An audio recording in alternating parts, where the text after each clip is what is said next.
Some say dragonflies are really hummingbirds, turned burn victims in the sun.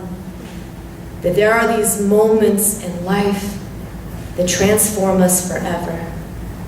And she believes that there is a God who accepts drunk dials at 4 a.m. She sings the blues to dial tones in the key of dog whistles, silence. It's been 1.5 years since she tore her weathered veins in two and threw the seasons out of whack, painted her suicide note in the style of Jackson Pollock, and bled rose petals into the bathtub. Death.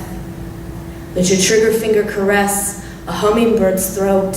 Sing the blues in the key of tears that transform main arteries into rain gutters. The doctors, they ripped a red vein from one arm, a blue from the other. This is how you hotwire a heart.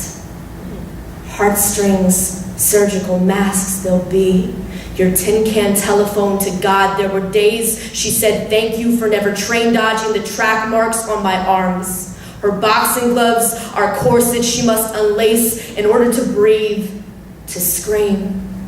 The dying is a storyteller's art, and she is forever transforming, no longer a ward of the state, but a product of a foster care system where she learned a Kama Sutra of fetal positions to cope with grown men, pedophiling their nails on her skin, proof that roach motels, they've got nothing in common with heaven but her screams.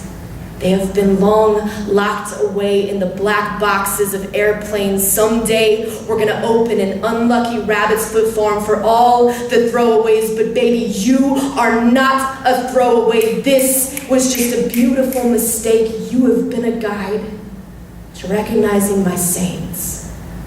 Once, we watched this documentary about people who jumped off the Golden Gate Bridge, cars ditched in parking lots, never to return home again. She said the idea of dragonflies spiraling out of the sky, it was no longer romantic. She wonders if they ever found heaven in their descent into the Pacific Ocean. She is no longer a burn victim, mistaking gauze for thick skin, now just a phoenix rising out of the ashtrays of this existence. And I'm nothing but an artist with a janitor's brushstroke who hopes to someday do her justice. Her boxing gloves, they're no longer corsets. She is free to breathe, to scream. Every day, I am transforming my scars into skylights. Wow. Thank you.